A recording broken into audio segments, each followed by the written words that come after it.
September 8 UK പാർലമെന്റിൽ നടക്കുന്ന immigration നിയമങ്ങളുമായി ബന്ധപ്പെട്ടുള്ള PR 5 വർഷം വേണോ 10 വർഷം വേണോ എന്നുള്ളത് ചർച്ചയിൽ നമുക്ക് അനുകൂലമായ ഒരു നടപടി ഉണ്ടാകും. ഇല്ലേ അതോടുകൂടി എല്ലാ പ്രശ്നങ്ങളും തീരുമെന്ന് നിരന്തരം യൂട്യൂബുകളിലൂടെ വാർത്തകൾ ഇങ്ങനെ പടച്ചുവിടുന്നുണ്ടായിരുന്നു മലയാളികൾ തന്നെ. ഇന്നിപ്പം സെപ്റ്റംബർ 8 കഴിഞ്ഞു, ചർച്ചയൊക്കെ കഴിഞ്ഞു. സർക്കാർ അവരുടെ നയം വളരെ ക്ലിയർ ആയിട്ട് തന്നെ വ്യക്തമാക്കി കഴിഞ്ഞു. ഹോങ്കോങ്ങിൽ നിന്ന് വന്നവർക്ക് 5 വർഷം കൊണ്ട് തന്നെ PR ലഭിക്കും. പക്ഷേ സ്കിൽഡ് വർക്കർ വിസയിലുള്ളവർക്ക് 5 വർഷം കൊണ്ട് ലഭിക്കുമോ അതോ അത് 10 വർഷത്തേക്കാക്കുമോ എന്നുള്ള കാര്യത്തിലും സർക്കാർ വ്യക്തമായി തന്നെ ഒരു മറുപടി നൽകി കഴിഞ്ഞു. ആ മറുപടി മിനിസ്റ്റർ ഓഫ് സ്റ്റേറ്റ് ഫോർ ഹോമിലുള്ള സാറ തന്നെ വ്യക്തമായി പറഞ്ഞു കഴിഞ്ഞു. അത് എല്ലാവർക്കും മനസ്സിലായി കാണുമോ എന്ന് ഞാൻ വിശ്വസിക്കുന്നു. പക്ഷേ അതിനകത്ത് ഇന്ന് വരെ UK പല ഇമിഗ്രേഷൻ നിയമങ്ങളും കഴിഞ്ഞ 3 മാസങ്ങൾക്കുള്ളിൽ നടന്ന എല്ലാ ഇമിഗ്രേഷൻ നിയമങ്ങളും അജണ്ട ഓഫ് ചേഞ്ച് എന്ന് പറഞ്ഞ് പാർലമെന്റിൽ ഒരു പേപ്പർ വെച്ച് ഈ ഗവൺമെന്റ് നടപ്പിലാക്കിയപ്പോൾ ILRന്റെ കാര്യം മാത്രം 10 വർഷം വേണോ 5 വർഷം വേണോ എന്നുള്ളത് പൊതുജനങ്ങളുടെ കൺസൾട്ടേഷന് വിടുകയാണ് എന്നാണ് അവർ പറഞ്ഞിരിക്കുന്നത്. ആ കൺസൾട്ടേഷന്റെ വരുന്ന ഔട്ട്കമ്മിനനുസരിച്ച് അവർ നടപടിയെടുക്കുമെന്ന്. UK ഇന്ന് ഇങ്ങനെ ഒരു കൺസൾട്ടേഷൻ ഉണ്ടായാൽ എന്താണ് നടക്കാൻ പോകുന്നതെന്ന് എനിക്കും നിങ്ങൾക്കും വ്യക്തമായിട്ടറിയാം.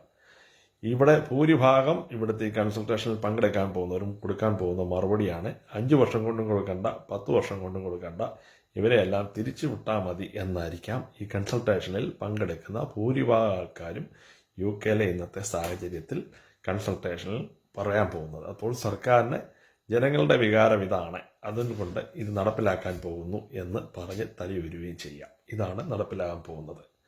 നിരന്തരം ഇതുവരെയുള്ള ഒരു നമുക്ക് പലരും പറഞ്ഞുകൊണ്ടിരുന്ന ഒരു ഉണ്ടായിരുന്നു, നേഴ്സുമാരെയും ഡോക്ടർമാരെയും ഫിസിയോതെറാപ്പിസ്റ്റുകളെയും ഹൈലി ഗ്രാജുവേറ്റ് ആയിട്ടുള്ളവർക്ക് ഇത് ബാധകമാകത്തില്ല എന്നായിരുന്നു നിരന്തരം പറഞ്ഞുകൊണ്ടിരുന്നത്.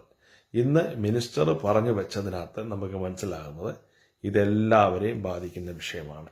ഇതിനകത്ത് നേഴ്സെന്നോ ഡോക്ടറെന്നോ ഒന്നും ഒരു വ്യത്യാസവുമില്ല. മലയാളിയായ സോജൻ ജോസഫ് MP അടക്കം പറഞ്ഞു, ഒരു ഡോക്ടറെ ഇവിടെ കൊണ്ടുവന്ന് ട്രെയിൻ ചെയ്ത് വരുമ്പോൾ ഏകദേശം 50,000-നും 75,000-നും ഇടയ്ക്ക് പൗണ്ട് ചിലവാകുന്നുണ്ട്. ഒരു നേഴ്സിനെ ഇവിടെ കൊണ്ടുവന്ന് ട്രെയിൻ ചെയ്ത് വരുമ്പോൾ ഏകദേശം 25,000-ന് മുകളിൽ പൗണ്ട് ചിലവാകുന്നുണ്ട്. അപ്പോൾ ഇതൊക്കെ നിങ്ങളെ പരിഗണിക്കണമെന്ന് പറഞ്ഞു. പക്ഷേങ്കിൽ ഇതിനെക്കുറിച്ചൊന്നും വ്യക്തമായി മന്ത്രി അവസാനം നൽകിയ മറുപടിയിൽ ഒന്നും തന്നെ പറഞ്ഞില്ല. ഇപ്പോൾ ഒരു കാര്യം വ്യക്തം എന്ന് പറഞ്ഞാൽ 2-3 മാസത്തിനുള്ളിൽ തന്നെ കൺസൾട്ടേഷൻ വരും. ഈ വർഷത്തിന് അവസാനം, അതായത് ഡിസംബറിന് മുമ്പ് തന്നെ കൺസൾട്ടേഷൻ വരും. ഈ കൺസൾട്ടേഷനിലെ ചോദ്യങ്ങൾ എന്തൊക്കെയാണെന്ന് നമ്മൾക്ക് മനസ്സിലാകുമ്പോൾ അതൊക്കെ നമുക്ക് ഓരോരുത്തർക്കും കയറി UK ഗവൺമെന്റിന്റെ സൈറ്റിൽ നോക്കാൻ പറ്റും.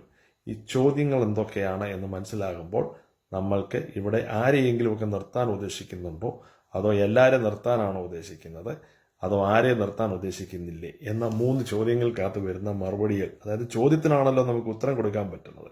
അപ്പോൾ ചോദ്യങ്ങൾക്ക് അനുസരിച്ച് നമ്മൾക്ക് ഇതിന്റെ മറുപടി, അതായത് വോട്ടെണ്ണുന്നോളം വരെ നിൽക്കേണ്ട ആവശ്യമില്ല. വോട്ട് തുടങ്ങുമ്പോൾ തന്നെ തീരുമാനമാകുമെന്ന് പറയുന്ന പോലെ ഈ കൺസൾട്ടേഷനിലെ ചോദ്യങ്ങൾ കണ്ടു കഴിയുമ്പോൾ തന്നെ ഇതെല്ലാവരെയും ബാധിക്കുമോ കുറച്ചു പേരെ ബാധിക്കുമോ എന്ന് വ്യക്തമാണ്. പക്ഷേ മന്ത്രി ഒരു കാര്യം ഇന്ന് പറഞ്ഞു കഴിഞ്ഞു, UK വന്ന വർക്ക് വിസയിൽ വന്ന എല്ലാവരും ഗവൺമെന്റിന് കോൺട്രിബ്യൂട്ട് ചെയ്യുന്നുണ്ട് എന്ന് നിങ്ങൾ പറയുന്നത് തെറ്റാണ്.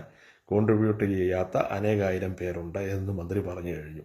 അപ്പോൾ ഇവിടെ എത്തിയ എല്ലാവർക്കും തന്നെ 5 വർഷം കഴിയുമ്പോൾ അവർ PR കൊടുക്കത്തില്ല എന്ന് ആ വരികൾക്കിടയിൽ തന്നെ വായിക്കാം.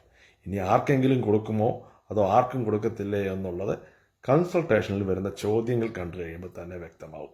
ക്ലിയർ സ്ട്രെയിറ്റ് ക്വസ്റ്റ്യൻസ് ആണ്. PR 5 വർഷം കൊണ്ട് കൊടുക്കണോ 10 വർഷം കൊണ്ട് കൊടുക്കണോ എന്നുള്ള സ്ട്രെയിറ്റ് ക്വസ്റ്റ്യൻസ് ആണ്, അതോ കൊടുക്കണ്ടേ എന്ന 3 ചോദ്യങ്ങളാണ് സ്ട്രെയിറ്റ് ക്വസ്റ്റ്യൻസ് ആയിട്ടാണ് കൺസൾട്ടേഷനിൽ വരുന്നതെങ്കിൽ അതിന്റെ ഔട്ട്കം എന്ന് പറഞ്ഞാൽ ഇപ്പോൾ വർക്ക് വിസയിൽ UK നിൽക്കുന്ന 15 ലക്ഷം പേർക്കും അവർ PR കൊടുക്കാൻ ഉദ്ദേശിക്കുന്നില്ല എന്ന് തന്നെയാണ്. അഥവാ ഇനി അവർ കാറ്റഗറി തിരിച്ചുള്ള ക്വസ്റ്റ്യൻസ് ഒക്കെ ഇതിനകത്തുണ്ടെങ്കിൽ അപ്പോൾ കുറച്ചു പേർക്ക് അതിനകത്ത് സാധ്യതയുണ്ട് എന്നാണ്.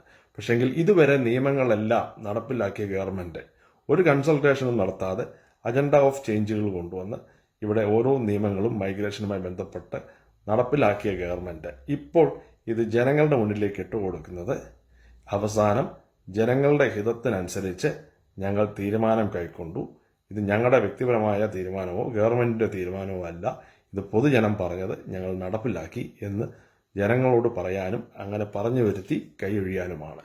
അപ്പോൾ ഇതാണ് ഇപ്പോഴത്തെ സാഹചര്യം.